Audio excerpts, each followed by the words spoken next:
రాష్ట్రంలో గిరిజనులకు ఏదో ఒక మంచి చేయాలి అని, వారి జీవితాలకు ఒక అర్థం కల్పించాలని ఆలోచించిన ఏకైక సీఎం జగన్ మాత్రమే. దేశంలోనే ఎక్కడా గిరిజనులకు అందని సంక్షేమం మన రాష్ట్ర గిరిజనులకు అందించారు మన జననేత.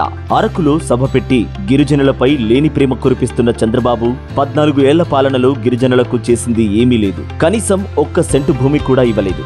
రాష్ట్రంలో 38 లక్షల మంది గిరిజనులు తమకు ప్రత్యేకమైన గిరిజన కమిషన్ కావాలని అడిగితే చంద్రబాబు అసలు దాని గురించి పట్టించుకోనేలేదు. జగన్ అన్న సీఎం అయిన వెంటనే ఎస్టీ కమిషన్ ఏర్పాటు చేసి వారి హక్కులకు భరోసా కల్పించారు. దేశ చరిత్రలో ఏ సీఎం చేయని అద్భుతమైన ఆలోచనతో గిరిజన ప్రాంతంలో tribal university, medical college, super speciality ఆసుపత్రులు, ఇంజనీరింగ్ కాలేజీ నిర్మాణం చేపట్టారు. 3,26,000 ఎకరాల పోడు భూములకు పట్టాలిచ్చారు. ఈ రోజు సీఎం జగన్ చొరవతోనే అరకు కాఫీకి మరింత ఖ్యాతి దక్కింది. గిరిజనులకు బుద్ధి లేదు అంటూ మాట్లాడిన చంద్రబాబుకి గిరిజనుల గురించి మాట్లాడే హక్కు లేదు. చంద్రబాబు చేతకానితనాన్ని ప్రజలు తెలుసుకున్నారు. చంద్రబాబు గిరిజన ద్రోహి అయితే సీఎం జగన్ గిరిజన బంధువు.